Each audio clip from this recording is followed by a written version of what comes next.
Ito, puno ng bayabas.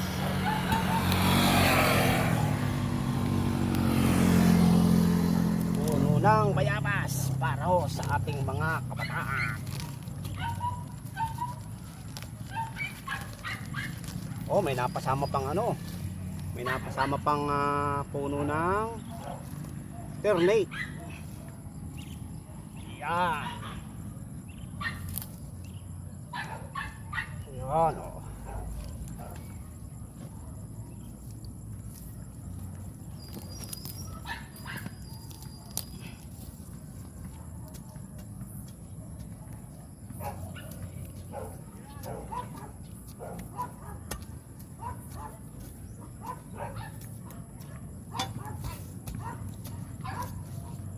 Oh, daming basura nito.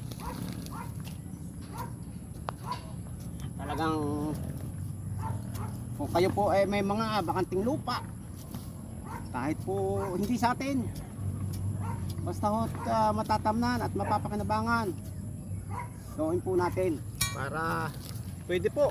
Ito po kasi ay tatamnan ko din ng mga gulay para ho hindi nabibili, para ito rin po pating mga punong are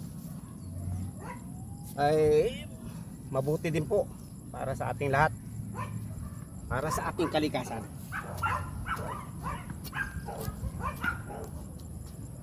Yan.